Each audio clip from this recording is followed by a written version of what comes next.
Stoltenberg, s'il vous plaît. Monsieur Stoltenberg. Monsieur le secrétaire général, merci. Let me, first of all, welcome very warmly my good friend Jens for being here with us. As usual, he joins the European Union Defence Ministers meetings. We've started a very fruitful cooperation that is particularly important in these difficult times for our security. We were just together a few days ago in New York at the transatlantic dinner, and we will continue today this conversation on how the European Union and NATO can work more effectively together.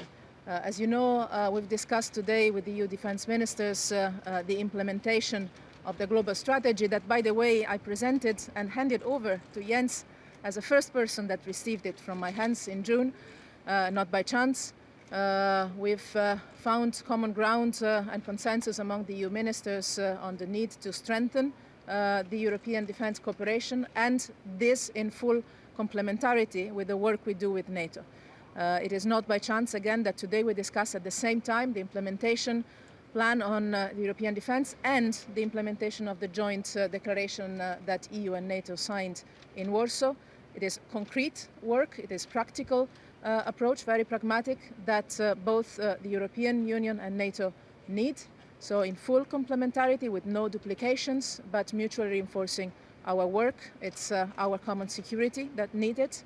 And I know that I can continue to count on Jens' leadership and vision to continue this work together with him. Obviously, today we will discuss the concrete implementation of our common work that is going to be very important for all of us. Thank you, Jens, for being here with us today.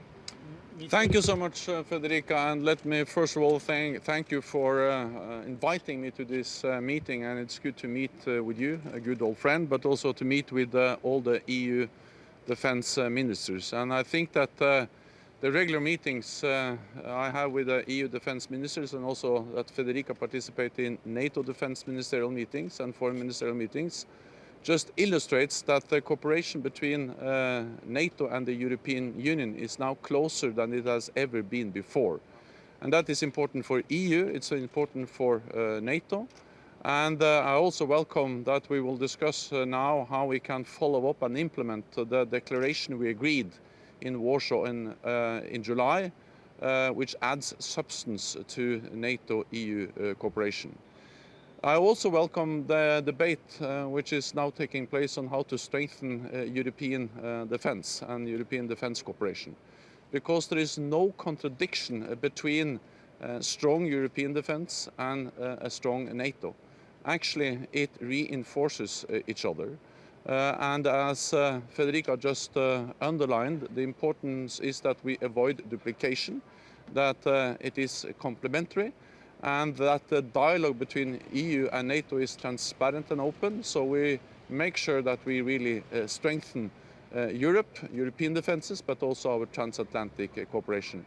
And this is something I look forward to discuss with the European defence ministers in the meeting which starts now. Mr. Stoltenberg, concretely. Thank you. We'll Thank you so much. Merci. Thank you.